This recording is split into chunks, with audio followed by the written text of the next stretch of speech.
Hello, my friends. Hello, my life warriors, wherever you are in the world. Welcome to the Day In, Day Out podcast. Woo! Today on the podcast, I was very privileged to have Parker Mays on the podcast.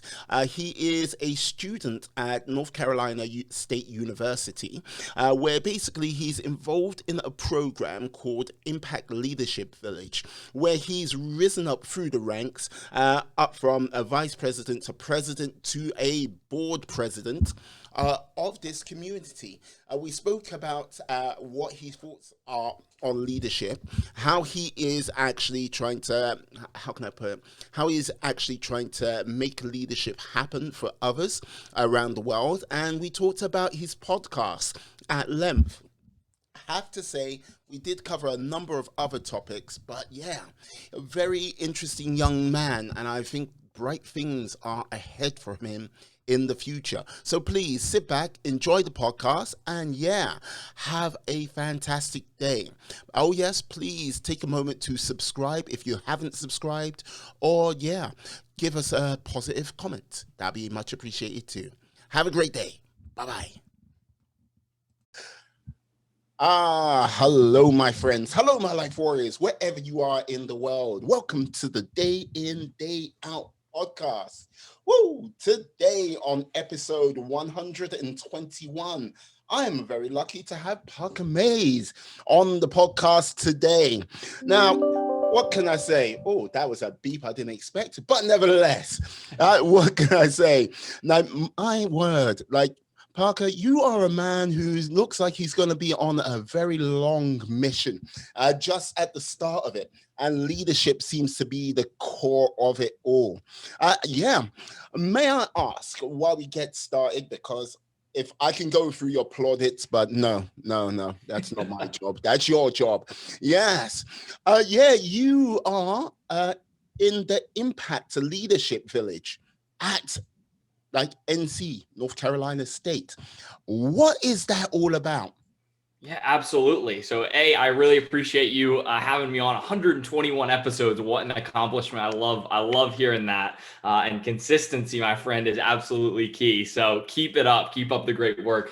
You mentioned ILV, the Impact Leadership Village here at NC State. So, I've been a part of this program. It's what NC State calls their living and learning villages. And basically, this is a place, a residence hall where students can come, they can learn from like-minded individuals, they can connect, and our specific village around leadership, as you mentioned, is interdisciplinary. So anyone from any different majors or areas of study are able to come, versus some of the other ones where it's engineering focused or College of Sciences focused. And so that's a really unique aspect of it, is now I have friends and connections from 3 years worth of students that are all across multiple majors and areas of study.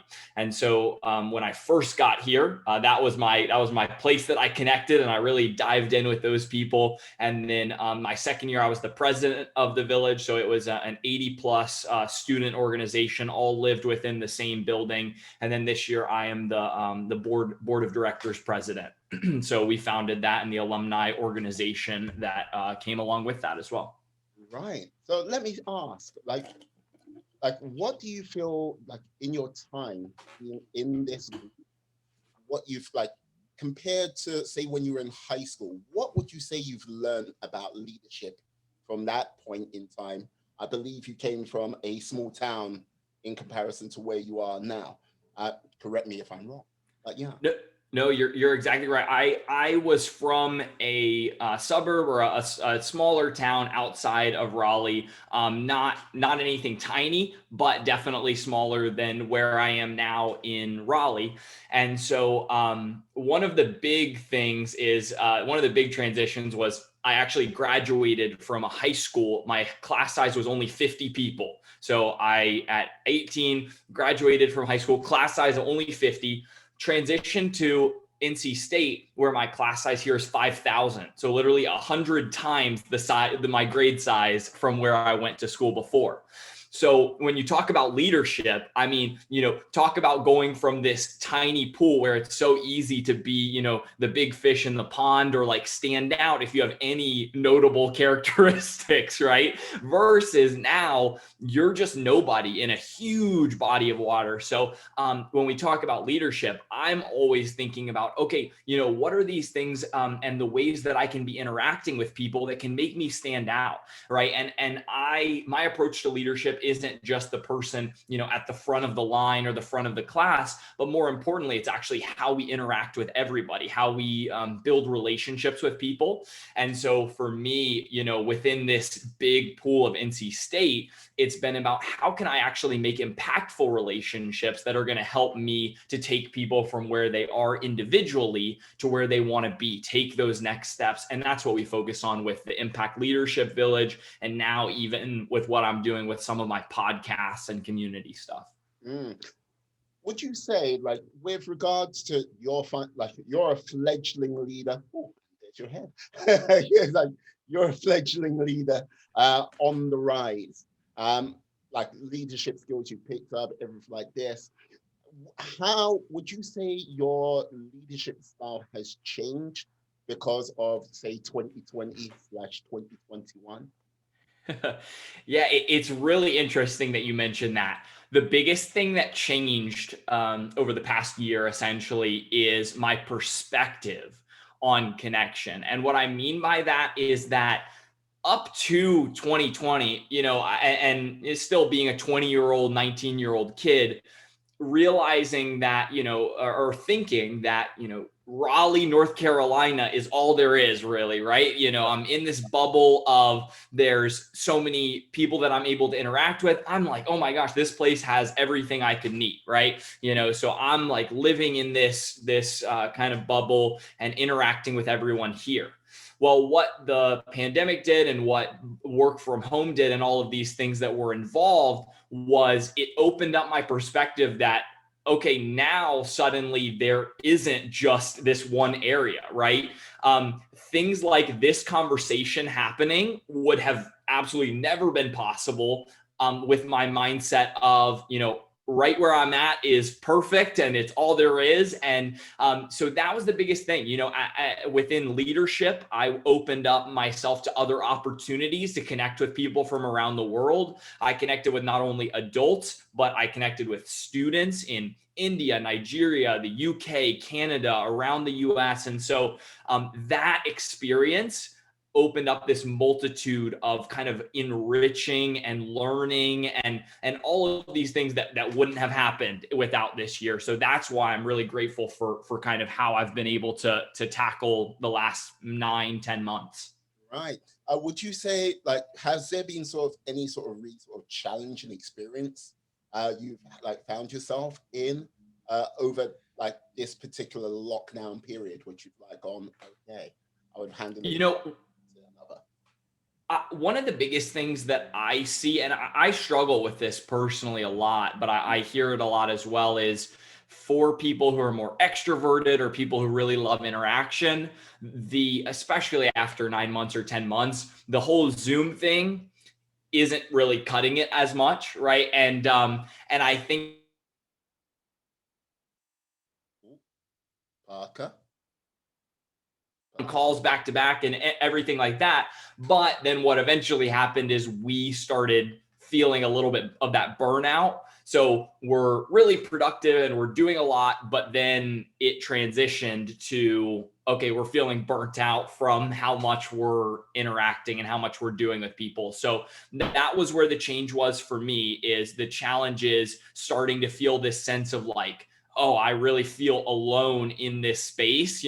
I'm sitting looking at the screen all day and interacting with people, but still not having that genuine human connection. And so I think that there's definitely a piece of that that's really hard to replace, even with family or close friends that we may be interacting with. So that's one of my biggest challenges from the last year.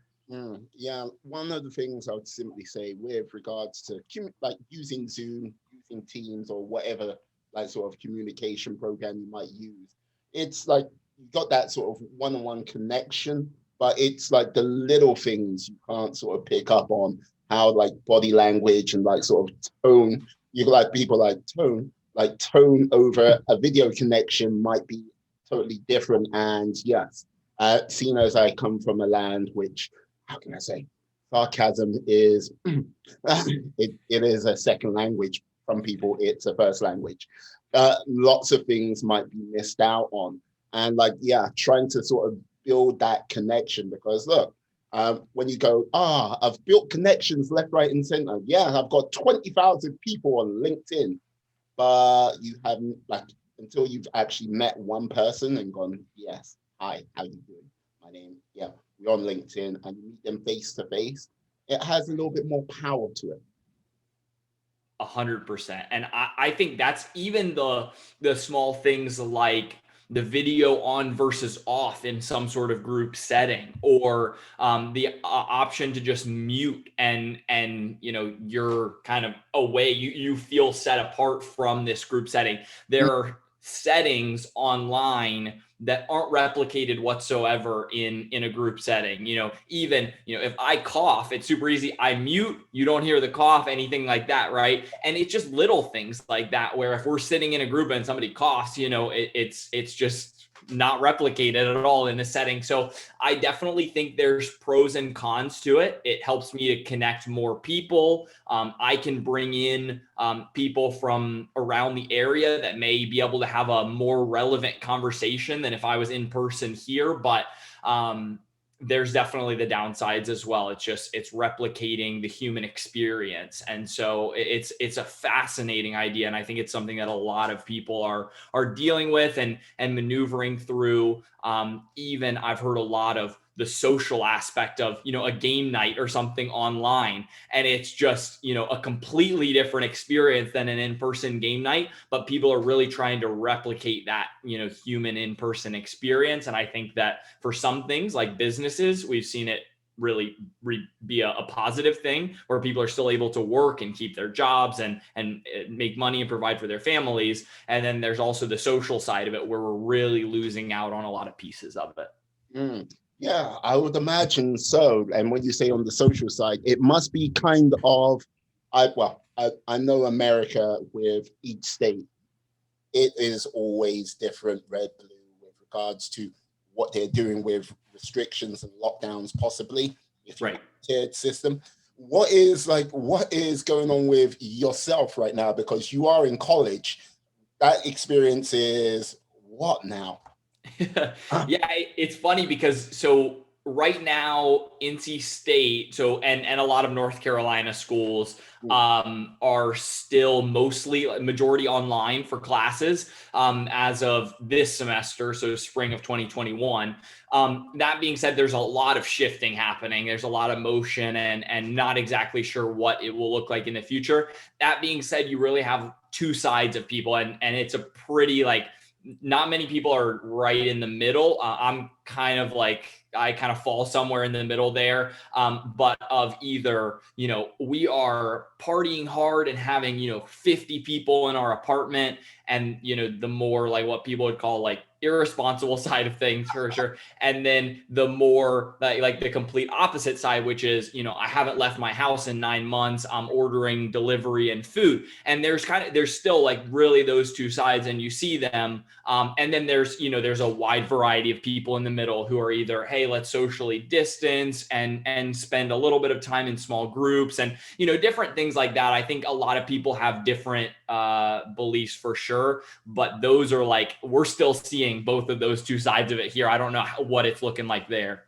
You know what? All I've got to say, it's a fun party until someone coughs these days. What was that, Franklin? All right.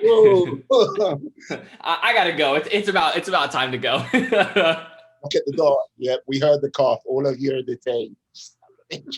I should go out sooner. It's funny because I did a quick little video about that the other day. I was saying how, the other day I'm sitting down doing my work and I coughed.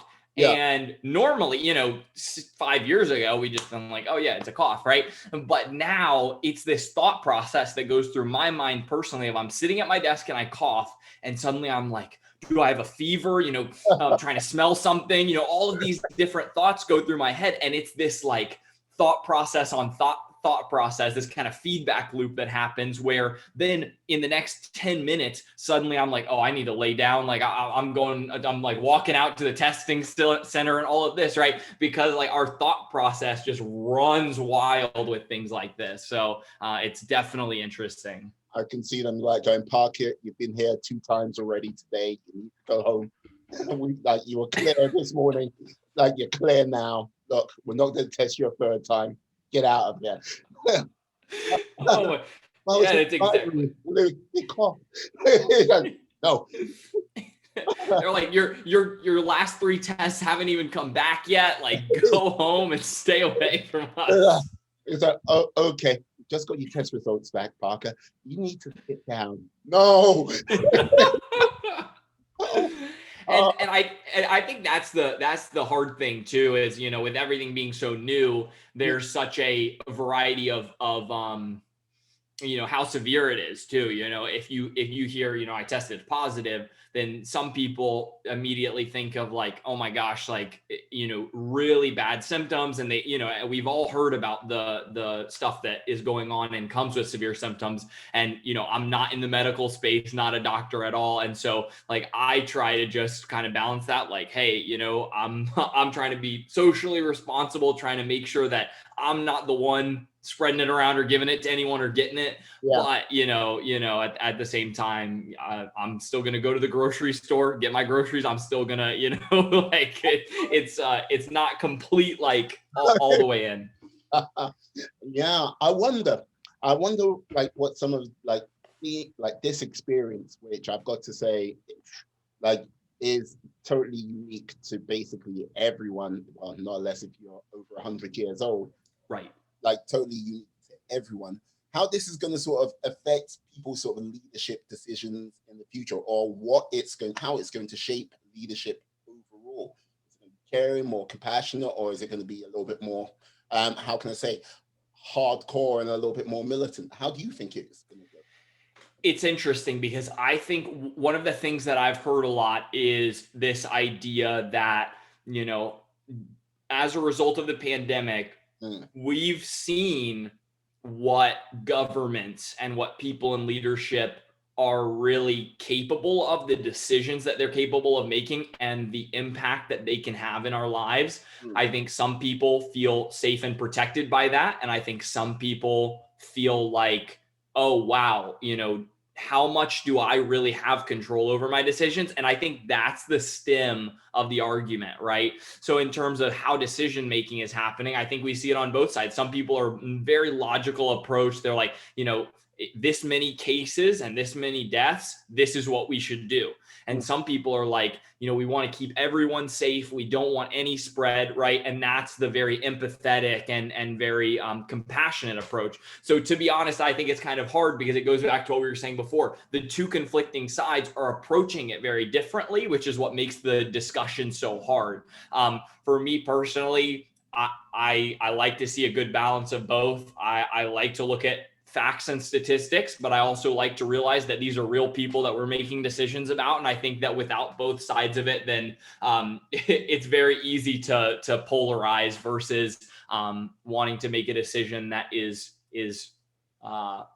best for, everyone or as many people as possible, so that's kind of my approach to it, is where can we find that balance between logic and facts and actually empathy and connection with people. And I lean towards connection and empathy. I lean towards, and it goes back to my leadership style, which is wanting to have that genuine relationship with people. And so I think that the biggest problem that we see is just whether that scales or not. When we're talking about 350 million Americans, does the idea of, genuine one-on-one connection scale? And it doesn't, but how can we still keep that in mind that, it is people's families, it's people's livelihood. And I think we see that on both sides. So that's kind of my take. Yeah, no, I hear you with regards to the sort of like case like versus death rate, and basically like how some people are willing to surrender all control, like, and sort of all responsibility to like an outside entity, be that a government health organization or just basically, how can I say, howling in the wind of madness. Let's just say Sure. that. But like, yes, I think with regards to the sort of more logical approach, looking at the number of cases, looking at the number of deaths, and let's just say, I don't think you can absolutely eliminate this now anymore to a point of zero. I think it's a thing which is now come along. It's going to be going with us for God knows how long, and it's just like, yeah, we've got to get on with it and sort of deal with and live with it, where however long that might be. I think it's going to be forever, but like with vaccinations and everything like that coming into play, I don't think it's going to be too bad. Yeah. What's your take on, in 1 year, we're looking back at this clip. Where do you predict we are? Oh, like this is the thing with regards to a year's time. By here in the UK, they should have more or less quite a large chunk of the population vaccinated by September, October. And like basically the most vulnerable people are like being vaccinated as we speak. So like sort of like death rates, like I think the case numbers will go up, but I think the death rates will stay low for going forward. I could be wrong about this. I'm not a medical professional, but what we like in comparison to 2020 and like early 2021, by the end of the year, I think those numbers of sort of deaths will come down considerably. Cases are coming down over here in the UK, and it'll be a case of, yeah, it like I don't see after sort of September, October, not less if there's some curveball what comes into it. I can't see there being sort of mass lockdowns, sort of a tiered system. I think it'll be like, okay, get on with your lives. But you know what I mean? I didn't think that I was like, I come, let me see, November time, I was like, I can't see there being another lockdown. It's gonna be the tier system. Yeah, I was so wrong about that. It's 3 tiers. No, there's 4 tiers. Okay, you know what? Forget it. All of you guys are locked down. It's like, okay. But yeah. Yeah. Do you see it the same way, or do you see it with some differences? What do you like? What's your sort of thing? It's hard. I think, from what I've started to hear around this idea that it's kind of going to be around forever. It's going to be this like new flu, it's the yearly like COVID vaccine. I have no idea if that's true. Like you said, I'm not a medical professional or anything like that. My just initial thought is like, I've started to shift my thinking to, okay, how can we responsibly start to do things again that like will shift us back into whatever it is, whether it's, like you mentioned, vaccines are rolling out right now. People are already becoming more comfortable with this idea of meeting in person again, whether it's here at school for school projects, whether it's, people, partying or having social events, whatever that looks like. So my focus is looking at this shift back to in person and back to some semblance of like normal, while still using the masks and social distancing and everything. One example that a friend and I are working on right now is, just for a little bit of context, I have a podcast called Taking a Breath, which is a leadership development and personal growth for young people podcasts, and there's a community associated with that. But what we're working on right now is this idea of a retreats program, right? Where people from our area or whatever it may look like our friends would be able to come on these weekend experiences, in small groups and socially distanced and et cetera. But giving some piece of that in-person experience that people are craving, right? After a full year of being stuck at home and all of these different things, we're seeing like people are really looking for it, But what they're doing is a lot of people are kind of going the extreme and doing it in some sort of irresponsible way, versus what we really want to do is figure out how to stay within all the guidelines that North Carolina has, or whatever state it is. Our first one's going to be in Virginia, but building out that experience so that people are still able to safely and comfortably have some sort of meaningful, impactful in-person experience, while, really being as responsible as possible to make sure we're not contributing to a rising case numbers or any additional lockdown measures, as you mentioned, right? Yeah, no, like this is the thing, the retreat idea, like if there wasn't a global pandemic, I would say, yeah, that's a fantastic idea. And right now, like I know, as I mentioned before, each state does everything differently. And like, Right. yeah, I think I throw my mind back to spring break, Florida, and like, yeah, that's just coming around the corner. That's going to be a very interesting time as well. For sure. But with regards to a treat right now, you could do it, but like I think it's a case of I think it might be high in sort of costs to sort of really make it conform to most probably to sort of like the like proper safety standards under COVID like measures, because I don't know if they will like tell you to everyone has to be tested, everyone has to do this, you got to isolate for like I don't know, like 14 days or whatnot before you go on the retreat, and Right. then take care of things like that, and then basically you come back, because a 2 week vacation at this present time is not a 2 week vacation. Like you go, if you go somewhere, you have literally like got to go, okay, I'm out for the month. You can Exactly. email me, but I'm out for a month, because Yeah. got to just quarantine. And like over here in the UK, they've recently added was it a 14-day hotel quarantine? Anyone flies in. So yeah. I've heard about that happening in other areas as well. I know a couple of my friends flew into Bali less than a month ago, but did the mandatory, they had a 5-day hotel quarantine, and then, and then they were able to fly out and everything like that. So I see that happening a lot. You raised a couple of points though, which I like absolutely agree with, and it's things that we're hearing consistently. So the things around different specific like safety measures and everything like that.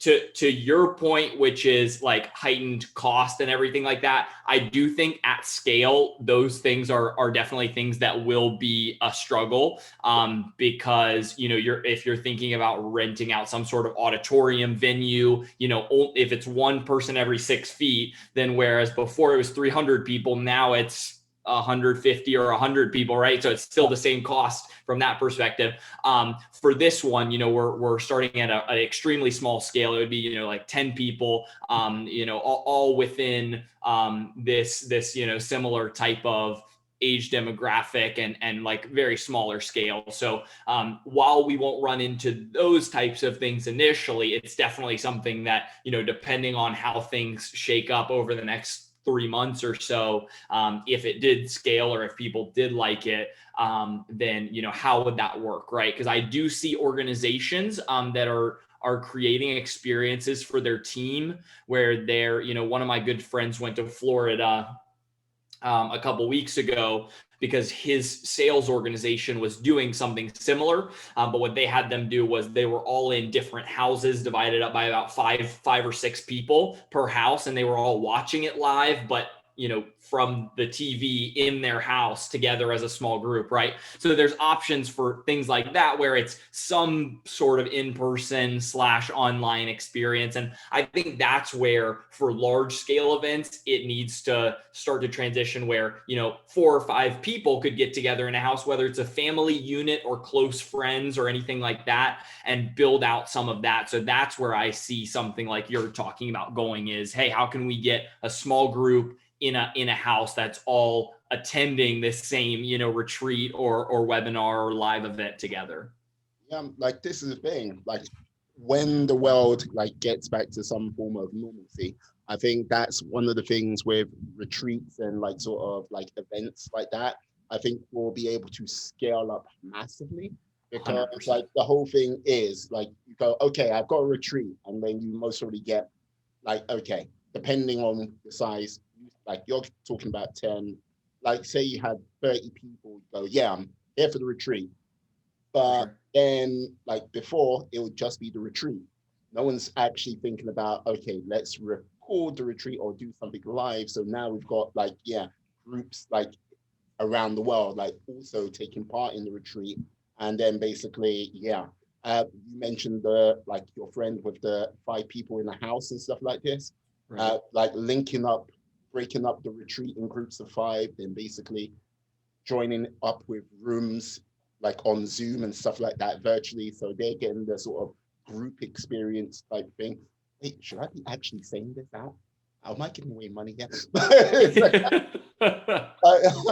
But yeah, sort of doing a group experience that way while you've got people at the retreat, then you've got people online and sort of building it from there.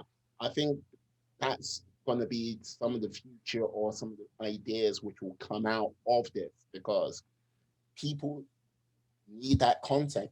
We are social creatures after all. And without that, we don't do well.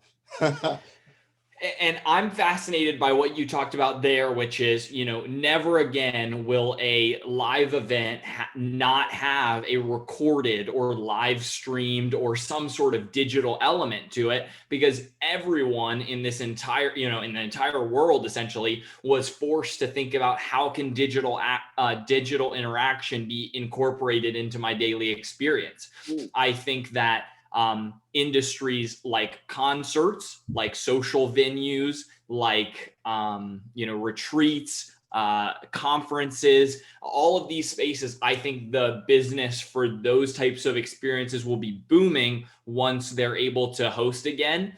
But you think about, hey, like I can't come to these other areas. Okay, no problem. Like, because this is going to be recorded, and for a fraction of the cost, you can purchase it as a course and you can go through the entire, experience for yourself. So I've seen even like Tony Robbins has done an incredible job of building out this massive virtual experience where even though he's not in person, he's the, one of the examples that comes right to mind as someone who's done a really good transition. But even more than that, once it is back in person, he's going to have this huge opportunity for a virtual audience that now has thought of him as a expert virtual provider, so that then he can bring that experience around the world, even when he can't host an actual in-person event there. Yeah, no, I think with regards to what has been fascinating about this as well is seeing who has got the sort of hustle gene to sort of change direction, as you mentioned with like Tony Robbins, and who have just basically stood still and kind of looked at their world sort of burn and done nothing about it. And yeah, there have been a number of people you've seen casualties on the way, and there have been some people which you've actually seen thrive, and you're kind of like, oh, what is the difference? Why did they actually go, oh, I see what I can do here, here, and here? And like basically one of the key things I would say goes with leadership is being able to have that vision and pivot when you need to, you know? 100%. And I talked really closely with a lot of entrepreneurs through the podcast, especially younger ones, through this time to see kind of some of the things that they're doing. And one of the fascinating examples that comes to mind is, so I was back in November of 2019, started an internship with a company called LexisNexis, does business law and legal research. And their group, which is Relics Group, actually based out of the UK, has one business unit within it called Reed Exhibitions. And essentially, I was working within LexisNexis Communications during my internship, but this other company, Reed Exhibitions, as I understood it, their entire, framework was built around in-person events, right?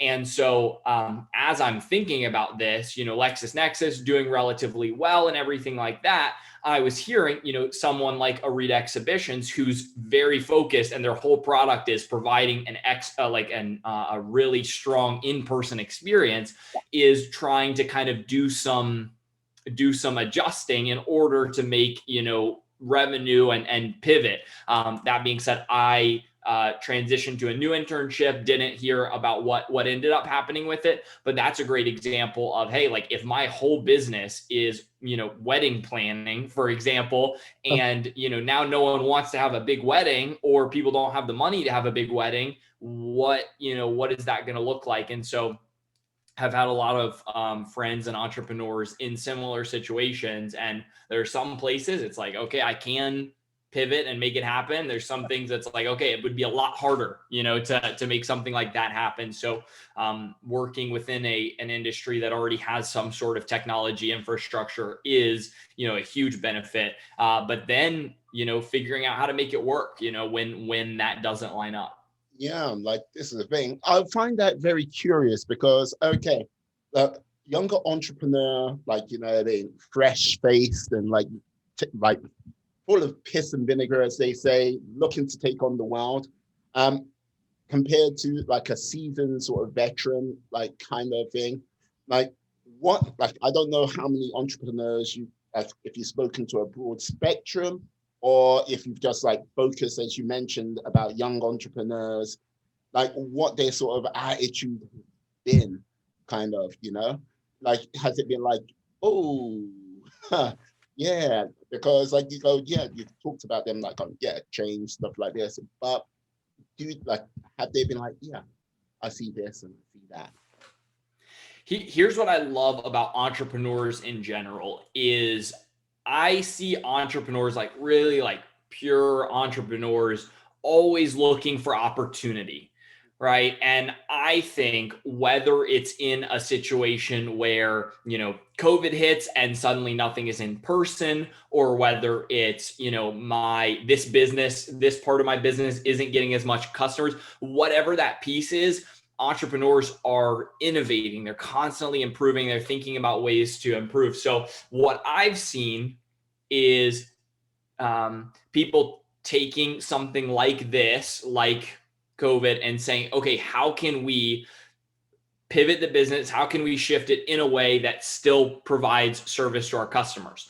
Now, when you mention younger versus seasoned, the only thing that I think separates is this tendency of some people, and I think it could really be both, to get really locked in on one idea and like say, okay, this is my idea, this is my vision for it. And I think that's not younger versus older. I think that's just weakness, is like, if you feel like your idea is so perfect and can't change and can't be moved at all, that even a global pandemic couldn't change it, then I think that's just kind of a blind spot or a weakness on my part, to say, oh, like it's so perfect, I can't change it, right? So I don't know that age plays into that. Where I do think age plays in is this technology. With young people, I think that they were, because we were born and raised with technology, even smartphones now, you got the 8-year-old who's a technology native and knows the smartphone better than mom does, way better than grandma does, in some cases, not all cases. I think that's the biggest piece, is COVID like necessarily had people in technology. And so for some people who had been avoiding it for a long time, they started on the back foot, versus some potentially younger people really like knew it well. And so, you have the Gary Vaynerchuks, who he's a like very in tune with the technology and the marketing and the media. So he's an example of someone who is in that older generation that's like, I think is way more in tune with technology than a lot of my peers are, and entrepreneurs my age. So just an example there, but really solidifies that difference. I feel like of it was technology that COVID changed. Yeah, no, because like this is the thing with regards to sort of technology and sort of like maintaining and building like a community thing. Like I think it is easier today for the individual to build a community as before back in the day. Because look, you are a lad who has known nothing but the internet being there at your service and like giving you all the information. Look, I don't care. I'll confess. Yes, I am old enough to know a world pre-internet. It's like going, and like, yes, I remember hearing that. Like going, actually turning to a classmate in college, like going, what is that? To a technician, goes, oh, it's the internet. I was like, the what? But still, but with the aspect of sort of building a community, building a movement and everything like this, okay, we've talked about a lot of in-person interaction, but with regards to not being in person, you can still build something quite significant, even onto, when I say quite significant, I could say just on scary proportions on how it can happen in comparison to like what it was in the past. Like, because look, with yourself, like you have started your podcast and like you've got like, yeah, like, okay, I've got a podcast and like many a person would just leave it at that and try sort of building things from that. But I believe you've got a Discord group as well, which you're looking to sort of build on a community on that level, as well as like the sort of usual suspects of, you know what I mean, your Instagrams, your, well, TikToks, YouTube, and everything like that. Sure. But that aspect of Discord, I don't know how many members you've got of the Discord server. I don't know how often you get on the Discord server. How has that been sort of helping you build your community? Yeah. Oh, sorry. No, I didn't mean to interrupt. How dare you? No, well, I was gonna say, because I love that you bring that up. The idea of it's so much more accessible for someone, even me at 19, to want to build a community or want to have people that are able to interact. And to your point about taking a breath community, which is for specifically 16 to 22-year-olds. So it's, high school, college, just out of college. But I started that back in September, and over, the last 5 months ish, it grew from, me and two friends to now we have, 60 plus members from 7 countries around the world. And so there's this piece of it that when people see an idea and understand the why behind the idea, there's so much buy-in, right? When I was originally starting it, one of the ideas one of the books that I read was Start With Why by Simon Sinek. And it's this idea that when you have an idea, so many companies, so many people start with the what, the outside of the circle, right? It's what do you do? And Simon Sinek's big thing is people don't buy what you do, they buy why you do it. So he gives the example of Apple, saying that people don't buy Apple because it's an iPhone or because, they make the best phones. They buy Apple because it is this product that is always at the cutting edge of innovation, right? They talk about that Apple's why is to put great technology in the hands of the consumer.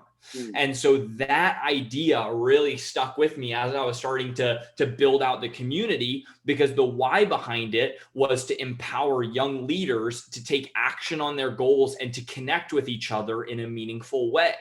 And when people heard that statement of empowering young people, taking action, and connecting in a meaningful way, they understood that why and they wanted to be a part of it, right? And so as a result, people started inviting their friends. And you mentioned the Discord chat, which is one piece of it, but we actually meet every Saturday. So every Saturday morning Eastern and afternoon and evening for India, all of these people from around the world will get on a call to discuss ideas. We talk about goal setting and purpose and habits and mental toughness and education and all of these different things that we're going through are opportunities for us to share our experience and perspective with each other, which is the heart of the community. And that's why it's so impactful, is it's the idea, and people want to get on board with that idea they're inspired by. Yeah, like this is the thing. I like that. I really do. Like, I like the fact that you sort of started in September and like, yeah, from 2 to 60 people on your Discord group. And let's just say, with these things, they always start slow, and before you know it, exponential growth comes into it. And yeah, you're like looking at something like, wow, I didn't expect this to happen. So like, this is the thing. Where are most of these people? Because you mentioned like, yes, East Coast, West Coast, and then like from like a random leap of faith into India. Well, it's not a leap of faith, but like, like that is quite random. Well, and it's funny because so the majority of the group, as I'm sure you would expect, is still from, Raleigh, North Carolina, or even, majority of the group is still from the US. But that being said, as I've started to reach out to podcasts and make connections in this space, that's where my network really started expanding. So I was on the way that I like accidentally kind of expanded into India was there's this podcast platform called You the Future. It's a mental health and leadership for young people. So very in my space. And they had me on and we talked about, leadership and servant leadership and personal growth and all these different things. And their audience, ended up really resonating with the episode that we did together. And so they brought me on for this live event that they had a few months later.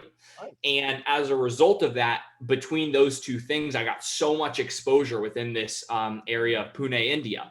And so, and then later on also with Mumbai through that connection. And so it's been cool because in this kind of accidental, or happen to connect with these guys who are podcasters who had a good audience, it opened up this new market segment that I otherwise might not have just been targeting. As you mentioned, it's kind of a random thing to have people, from around the world.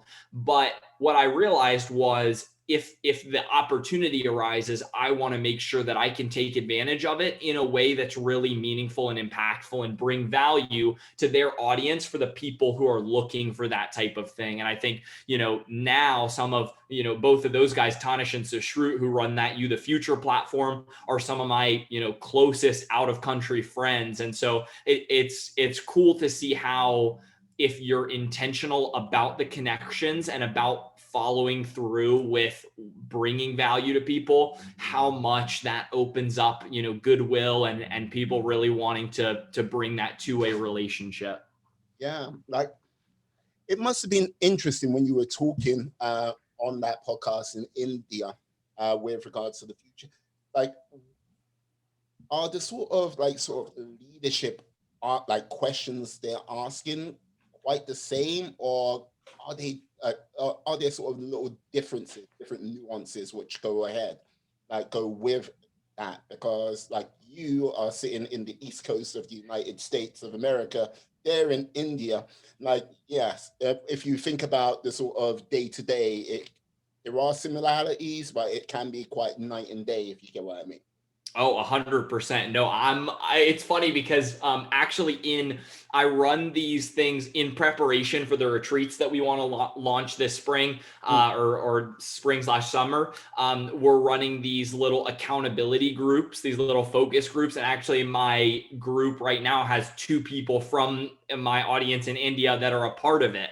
And it's so fascinating to hear all of these nuances and all of the things that they're doing so much differently than I am. But to your point about speaking to them or speaking on a podcast to them, I recognize that, not to the level that I do now, but I saw so much of a difference in that, little things like people in general in India. A lot of the people that I've talked to say, we don't move out until we're 22, like out of university or out of, the college experience or different things like that. And there's things like that where I'll mention something about getting a job or an internship or making money. And, Moneydeep, who's one of my friends from India in my accountability group, will be like, I have, no financial goals or no, none of the work experience that you're talking about to be able to relate to it. So I have to be very intentional that the references I'm using are not going to be lost, or like giving examples. I'm the type of person, as you can tell from the last 30 minutes, who loves to give examples from my life and share stories of different things that I've seen. Okay. And when I bring that to the conversation, I need to make sure it's going to connect. So a lot of times I'll use things around studying or exercise or learning in general or interactions with people, but make sure that they're going to be culturally relevant for, participants from around the world as well. I see. No, liking that. Yeah. We're like, I can just see that going down, okay. Yeah. I'm like, I want to do X, Y, and Z by this time.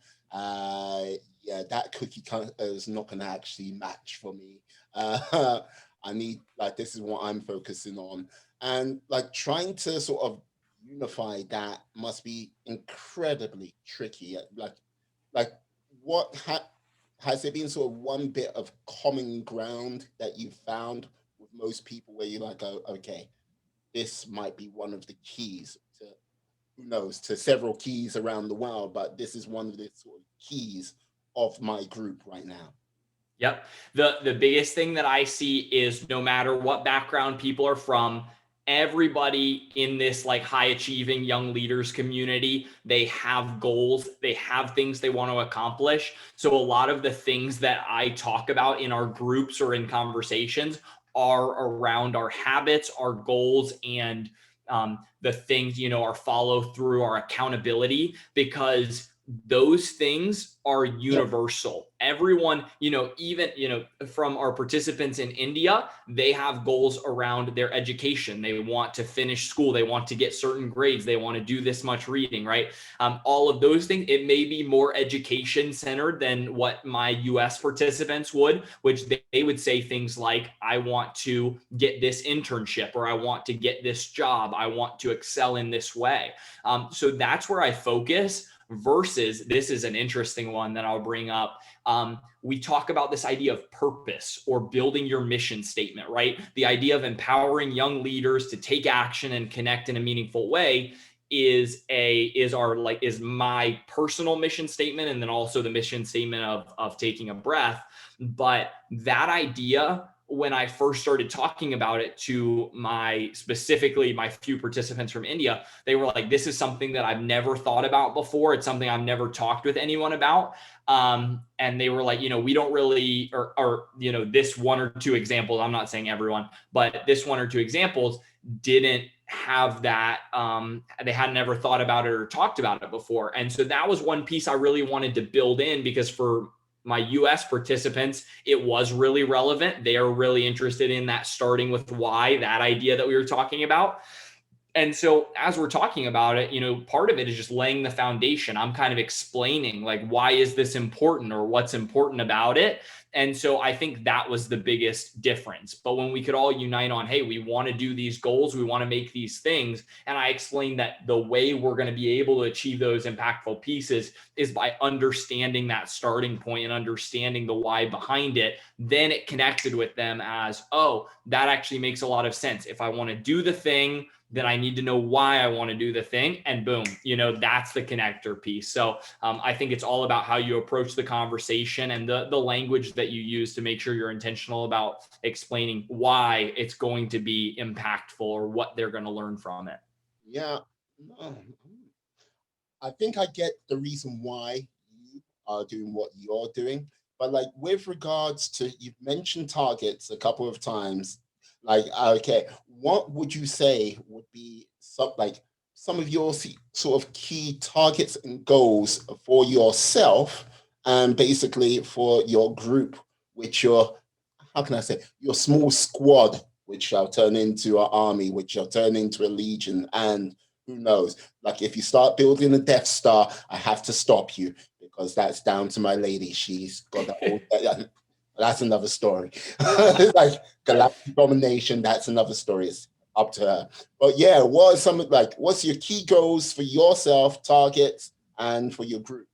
Say. Yeah, and it's awesome that you mentioned that, because I think that there's there's a few different areas for me that I'm really focused on right now. You know, I divide up my personal kind of life into three areas: my school, focused on graduating college; my internship, I'm currently working at Dale Carnegie Training, which is a leadership development training company; and then my third piece, which is taking a breath.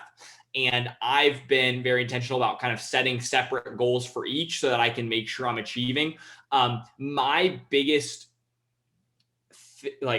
idea around goal setting is I like to make very personal goals. I like to make them very ownable by me. Like ownership is a big piece of goal setting for me. So for example, instead of saying my goal would be to have 100 people joining the calls or something like that by the end of 2021, I would say I want to be reaching out to 10 new people via Instagram every day to share this idea with them of the community of a place that they could connect.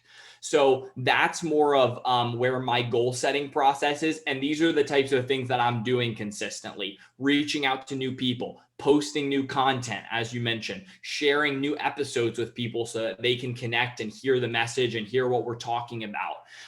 And so it's not as much numbers focused for me as it is kind of impact focused. I talk to people all the time. I say that I would rather have 10 people in a group that can really genuinely connect than 100 people who feel like they're kind of this nebulous part of the group but aren't really invested. So in terms of my goals, especially for this year, I would say that my biggest thing is I want to get people deeply connected in a way that's meaningful for them. And I really appreciate, even though this is external, I really appreciate it when people share how it's impacting them. You know, when I can hear that someone is making different decisions or is really in line with their purpose or goals as a result of what we talk about, that's where it's really meaningful for me. And I think that as it scales bigger and bigger, it gets a little bit more detached and harder to do that.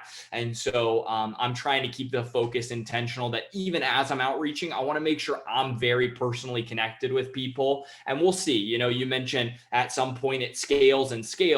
I want that to happen because I want it to have an impact, and I want more people to be connected with it. But I don't want to do that at the cost of people feeling like they no longer have any connection or any emotional investment and ownership in the Taking a Breath community. So it's a balance, but I feel like that's really where I'm at right now. Yeah, no, the reason why I sort of like want to know, and like you mentioned, sort of, yes, like reaching out to 10 people a day and everything like this, to like over social media and stuff like this. And I'm kind of curious, Parker. Now, do you have a TikTok page, Parker? Personally, I do have a TikTok.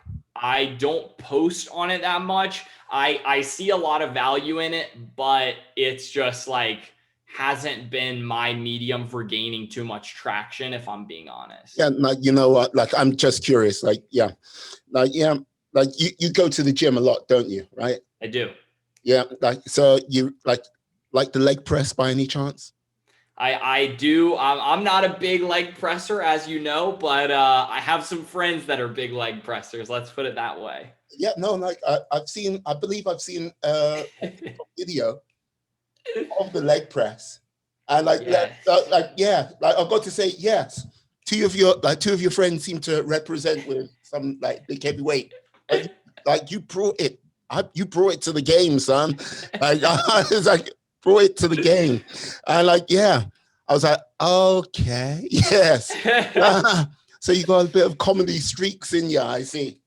I just feel like you got to have multiple dimensions to your personality. So for anyone listening, the reference is I did put out a TikTok. It was actually just over a year ago. It was a year ago, 2 days ago, and the only reason I know that is because we put it out on Valentine's Day, which was 2 days ago now. But the video on TikTok got like 2 million views, Yeah. 250,000 plus likes, and Yes. had kind of that 10 seconds of fame, the viral moment. So yes, I have done a little TikTok in my time. And no, that's the reason why I was like, yeah, okay. I looked it up and I was like, 2 million views. What? It's like, okay. God damn. No, yeah.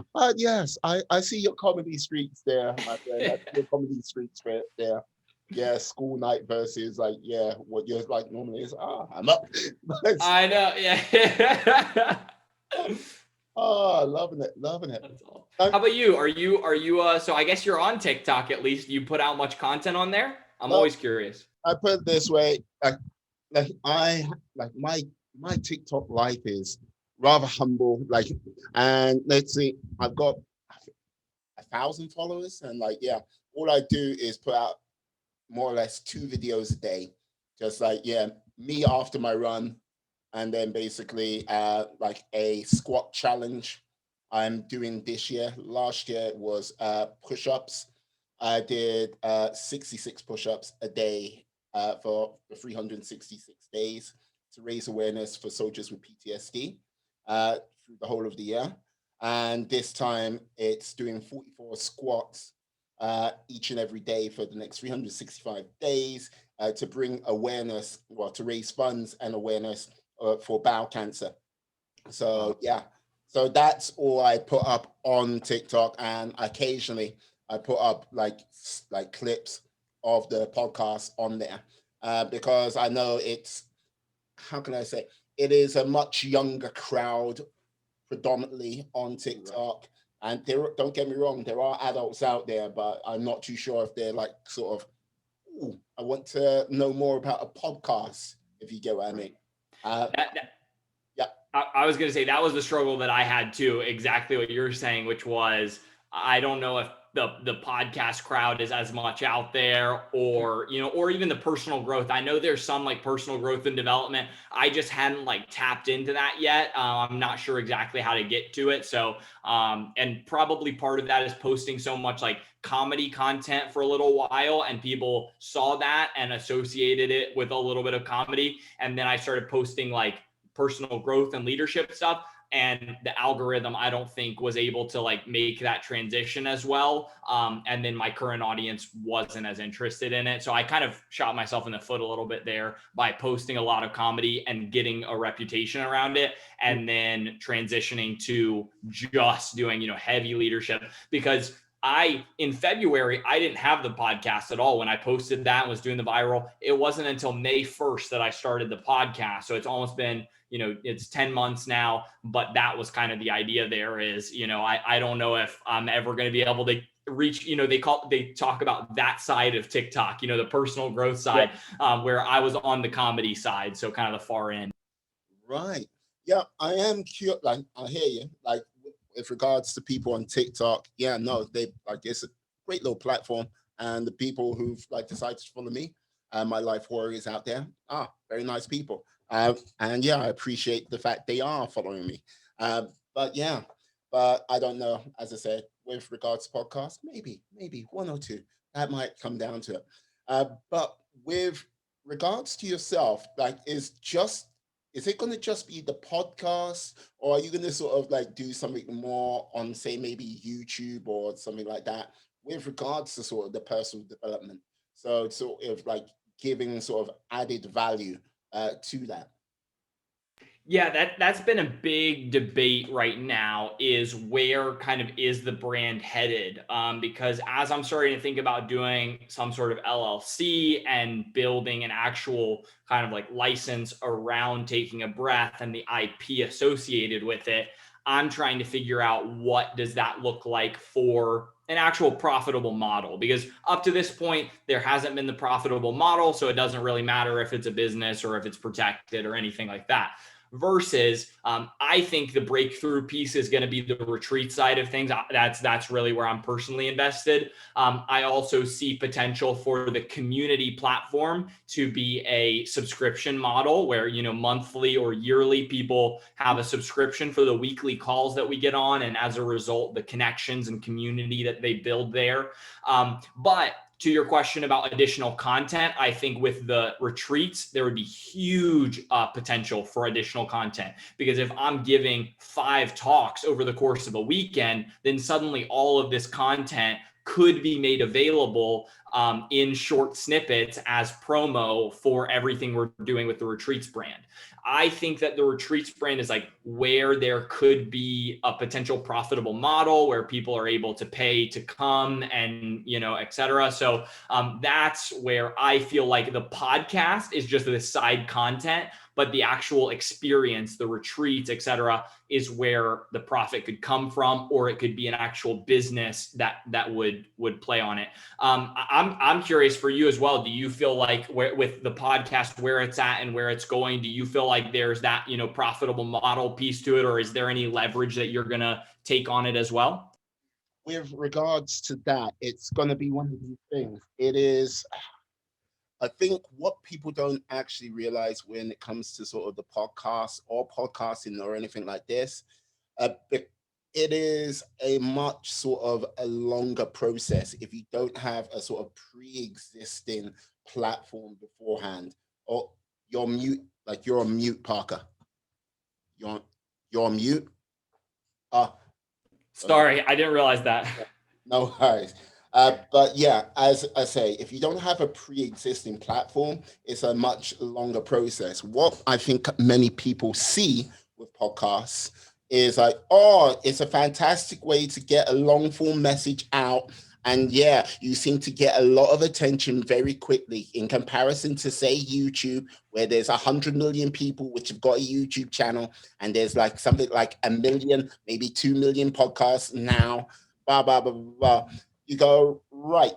If you look at anyone who's been big and successful at podcasts, they're working from a base of something else. Like from what I've seen, if they're a celebrity, they've got that there. They've put in years and that's elevated them. If they're like basically a YouTuber, they've had their YouTube channel and that's elevated and lifted them. And like you can go, you play this list again and again and again. For someone like myself who following, not so much, it's going to be a longer process. And like this is the thing, I don't see like this sort of being a profitable entity for a good couple of years. And like the whole thing is, there are certain things I need to sort of get my chops on, like learning with. Like, okay, this is episode 121, episode 1. That was fun, but but like yeah. But when I went, okay, switch from like just talking in my first few episodes, just myself, to interviewing people, that first interview I had when it was a complete utter stranger was like, not the best. And like there are many things I still need to do. What people don't realize is like having a conversation. You go, oh, having a conversation. You're just having a conversation. Yeah, but there's more to it. It's much more of an art. It's much more of a skill, and like basically being able to talk for some time. Yeah, you've got to put in some real good exercise into it. So, 100%. I'm curious for you, and I always ask this of other, fellow podcasters. What do you see as the biggest benefits for you, whether it's doing interviews or building your personal brand? What do you like most and get most out of it?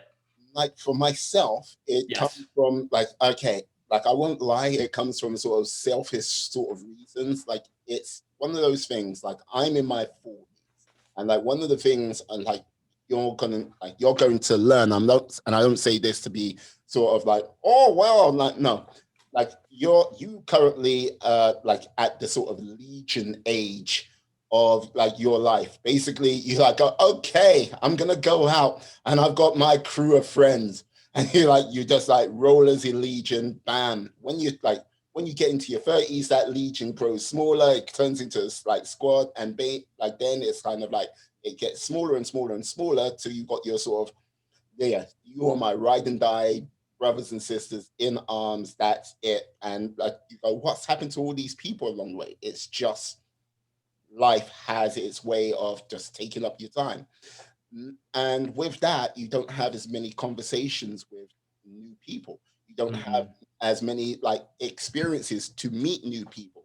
So you find, well, I was finding my sort of worldview with a lot of things sort of narrowing, which you go, well, that comes with age. But like the whole point is, I think it's everyone's responsibility to like learn and grow until the day they die. That is the finish line, death. And like if people like go, right, what can you learn? Like you should get to a point and stop learning.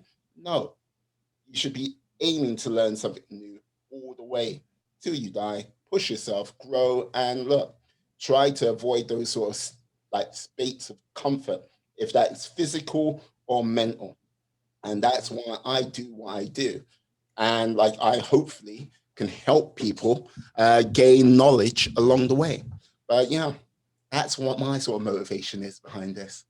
I love that. And I feel like I'm in a very similar boat where I'm at with just I want to constantly be learning. I want to be growing, and I want to be sharing, documenting as I'm learning. And so that's where I come from. I really connect with that idea at the end there, though, of, you could choose to be in, the comfort zone and just be like content with what you know and everything like that, which I think, some people do, and that's totally fine. But in Michael Hyatt, in his book, Your Best Year Ever, talks about this idea of the discomfort zone, where it's just outside of, where your current goals are or where you currently are, and building goals for yourself, and putting processes like this in place that are going to put you outside of that comfort zone. They're going to force interactions, and they're going to force growth, even when, even on days you don't feel like it. Right. And that idea really connected with me, because I feel like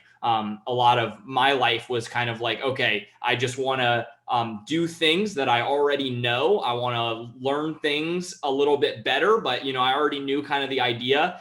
And now I feel like over the last year, I've really come around to wanting to push outside of those boundaries. I want to see what I can do, rather than just continue to reinforce what I already know I can do. And so that's why conversations like this are so powerful, because I feel like I'm pushing myself out of that initial boundary where I felt like, oh, I feel comfortable with this. Not to say that at this point, I don't feel pretty comfortable with this, but, this is the first time that I've done an interview that's actually, over an hour, really. I've done a lot of like conversations with people for, up to an hour, but that's kind of that piece of the discomfort zone. Is it's like, okay, this is one of those things where I want to push myself further, and an hour and a half long conversation recorded to go out is somewhere where I feel like I haven't done it before and would love to do that. Right. So that's the piece where we can kind of continue to build as we go.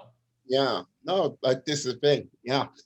When we had a sort of conversation, like when I introduced myself to you like last week, and you like, I could see you in your eyes. Like, okay, I'm good to go. I was like, whoa, stop right there. Yeah. And this is what I wanted to do. And you're like, ah, you went, okay, I'll roll with it. I'll roll. Yeah. So I respect you on that. But yeah, but as I say, long form conversations, I think are much more needed in this day and age. Like I think with regards to some of the world's views, like basically, I think what people have forgotten a lot, I think here in the developed world and elsewhere, more so, like when you want to do something which is great or something bold, you don't harken back to the past. You've got to make sure you're pursuing whatever great moment that is in the future. It's always about the pursuit of happiness, and it should be the pursuit of greatness. It's not like let's make something great again, or let's let's make happiness again. No, it's a pursuit always. And if you're not on that pursuit, you're gonna find, I think people will find themselves stuck at, and basically like going, oh, you you often see it in people when they harken back to their glory days. Ah, and you're like, ah, yeah, I remember when I was doing this, blah, blah, blah, blah. Ah, I was like, I was great, I was fantastic. But all that energy, they've looked back and like talked about, ah, yes, my past, my it was so great, it was so fantastic. But they're not actually pursuing or putting bricks into place to make their sort of next realm of greatness come around because they're so obsessed with the past. Absolutely.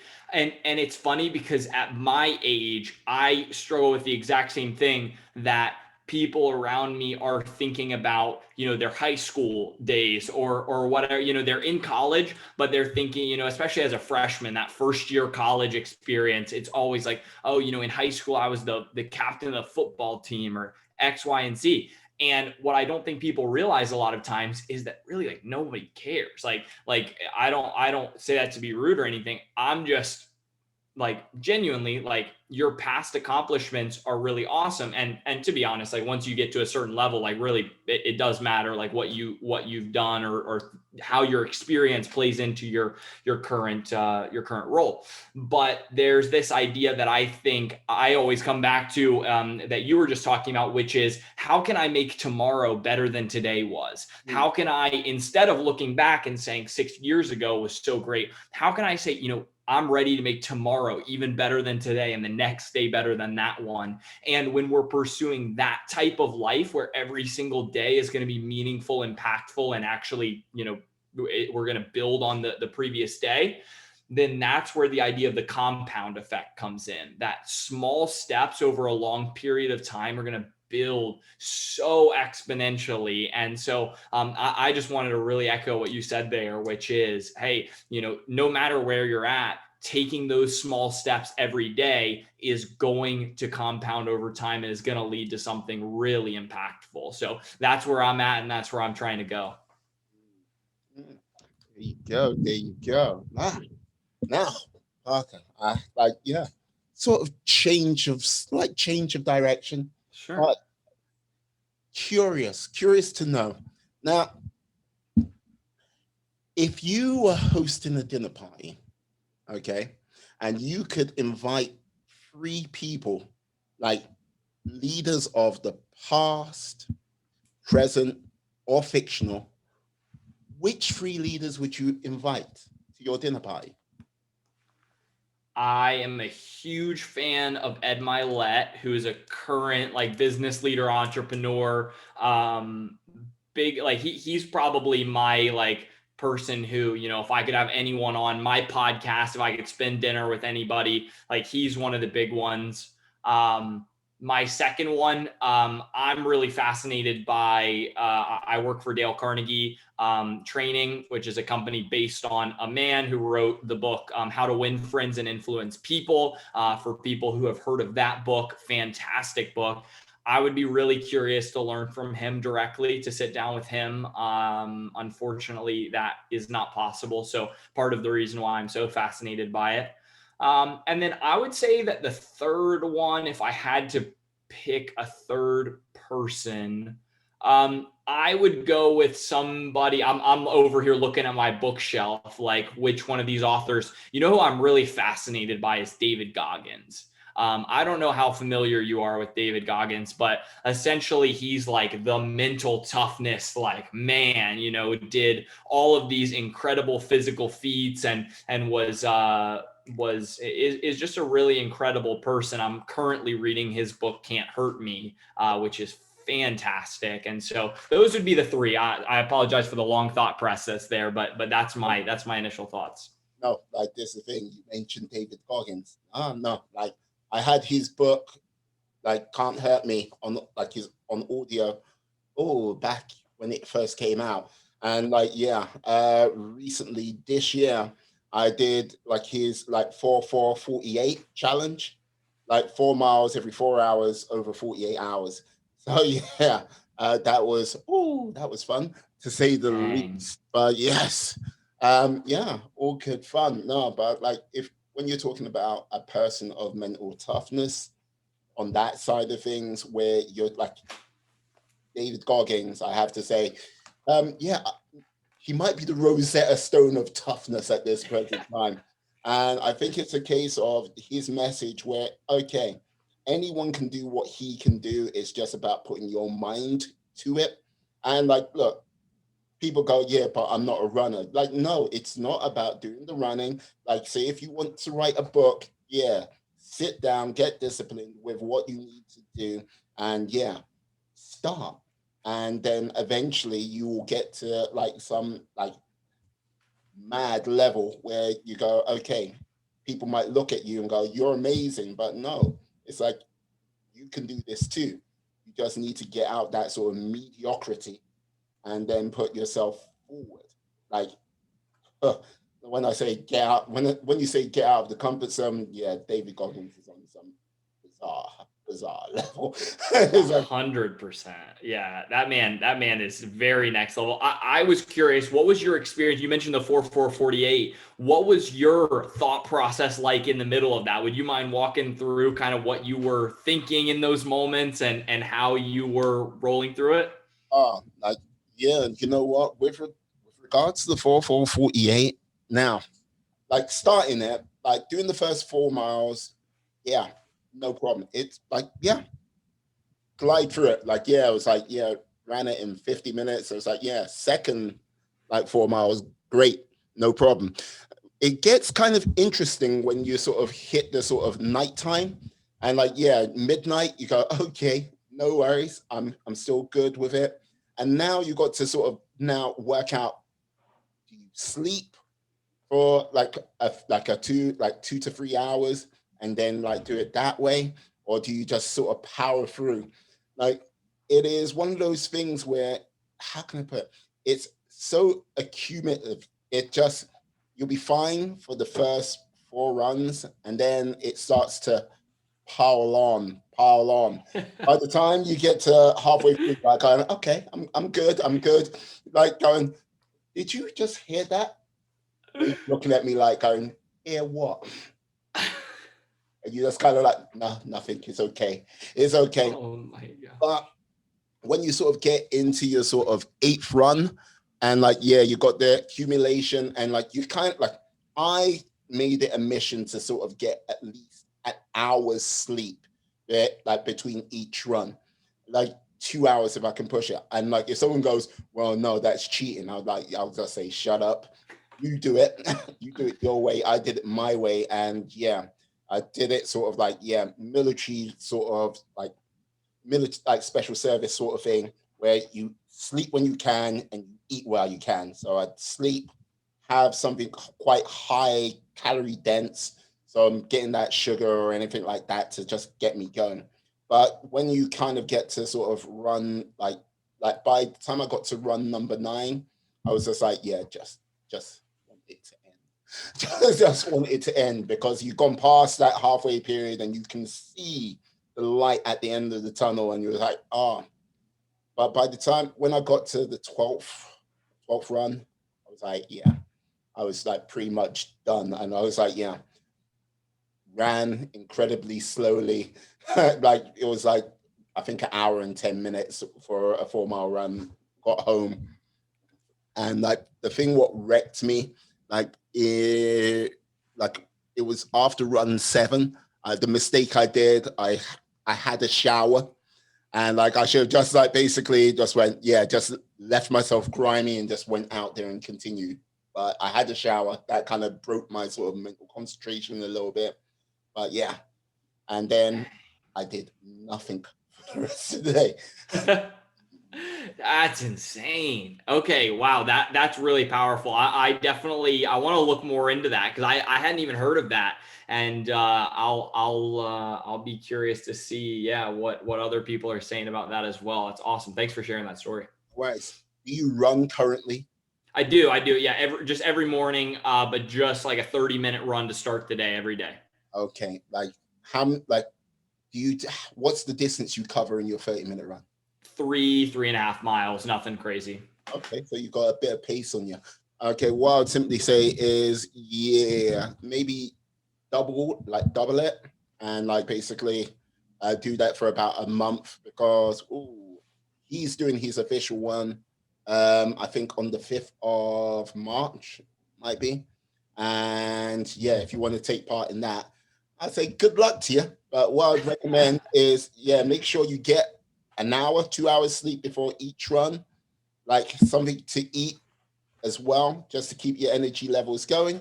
And yeah, um, let's see. When you start, it might be also a crucial factor. So yeah, I don't know what the weather's going to be like in North Carolina around about March time, but yeah, you know what I mean. For sure. Yeah. There's so many things to think about there. I mean, like some type of challenge like that, or I've heard of like 75 hard is another one that's like a really extreme physical fitness challenge that I don't know too much about, but like 75 days of doing X number of things. And just so many things to think about around timing, nutrition, sleep, and making sure that you're still, physically healthy while doing some sort of extreme thing. And I know David Goggins has had his share of different things happen. He outlines a lot of it in the book, but around different broken bones and running on broken bones. And oh my gosh, I've listened to numerous podcasts and seen videos of his story, and just, I mean, really incredible toughness. And that idea to me is really fascinating, that when your body says like you're completely done, you're really only at 40% of your capacity, is like his thing. So really fascinating ideas. Like what I would simply say, after you read Can't Hurt Me, read Living with a Seal.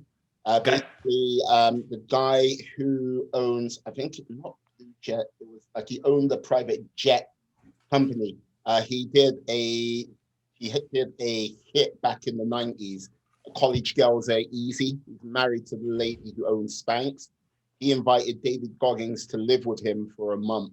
And basically, you kind of get the sort of perspective of what you would go through in his world, because like you're getting like with Can't Hurt Me, you're getting his life story, and like yeah, his dad Trueness Goggins and stuff like that, and like you're like, I'm okay, he was a pleasant chap who is, well, dare I say it, like yeah, I think like anyone who has listens or read the story would want to punch him in the face or throat punch him, because yeah, but you get the perspective of what it's like, what he went through, how, like some inkling more of what you have to go through. Because, like, hey, as much as I would say, yeah, doing something mental is great. Like, I think sometimes the physical is the thing what really sort of like gets the whole body, and with that, the mind going in a new direction sometimes. Absolutely. Yeah, it's really interesting stuff. So I'm excited to finish reading that, and then I'll definitely have to check out Living with the Seal. Thank you for that book recommendation. Absolutely, absolutely. Now, I have to reveal a secret of mine that I've been keeping from you, mate, like other listeners. Like, I am a being of supreme cosmic power, and I can grant you one wish, Parker. But, Parker, before you even open your mouth, no, you can't have world peace. No, you can't write down things yet. Click your, like, snap your fingers like that. Yeah, yeah. You can't have like write down a list of everything and go, I wish for everything on this list to come true. And like, yeah, I have to ask. And like, don't, and you can't wish for, yeah, COVID to be magically gone. No, no, because I've had that too many times. And look, I managed to magic up a vaccine, and look, I'm working on it. I'm working on it. But what would you wish for? What would you wish for? Am I allowed to wish for money, or is Uh, that one of the Hey, things? like if you want to wish for money, I'll be curious about what you're going to spend that money on. Yeah, mine would be around money, and the reason would be I would love to be able to do the things that I want to do without worrying about money.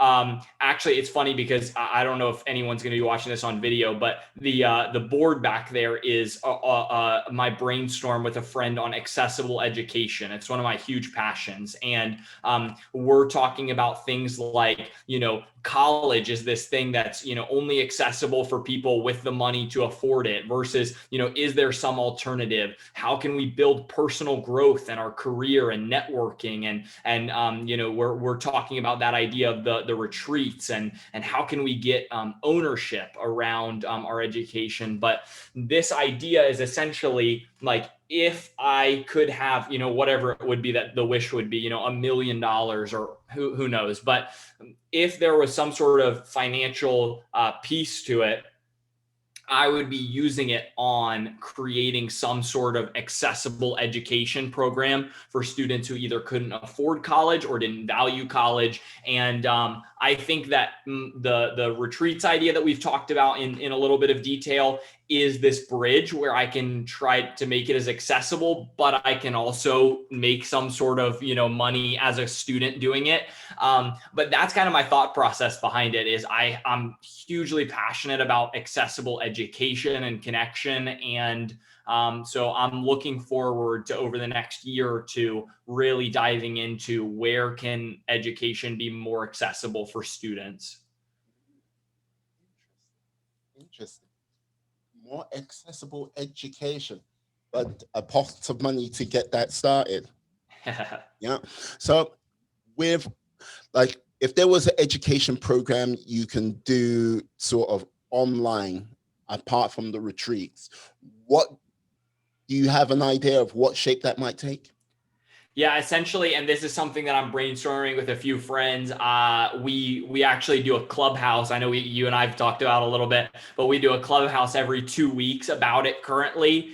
And the idea is, what is this future of personalized education? And our brainstorms have essentially been around what would a roadmap look like where there's this online piece where you can do different modules around your personal growth, around leadership development, but then also get plugged into these group projects where they're this short-term, high impact project in some area you're interested in, especially as it relates to like social entrepreneurship is one of the guys' like expertise. So he's very passionate about that. And I really think that there could be a lot of potential with some of those ideas that he's thinking through. But that's what it would look like, is some sort of platform or app that you could join and you would get plugged into based on where you're at in your journey. Where do you need to go, and connecting the dots over this long term where you can get paid for projects by businesses. You can get free access or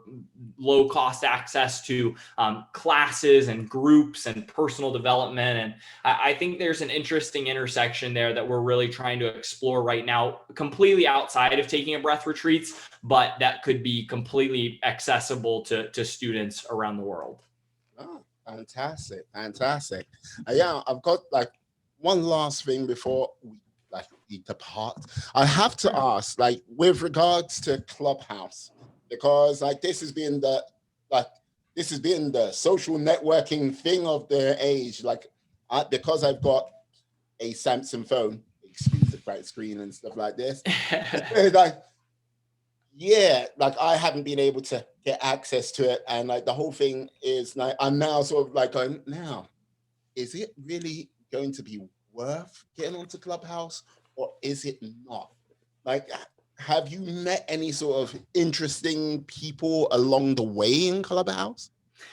Clubhouse has been a huge networking opportunity for sure. I've met a lot of really cool people for, guests on the podcast and that have contributed great ideas to the conversation that I was just mentioning. So I think for networking, it's huge. Here's what I see happening, and Twitter's already doing it. And I believe I mentioned it when you and I chatted offline, which was I think that what we'll see is social networks or social media platforms like Facebook, Instagram, Twitter actually creating a Clubhouse feature as a part of their app. And what I mean by that is, Twitter rooms or Instagram, hallways or Facebook audio chat.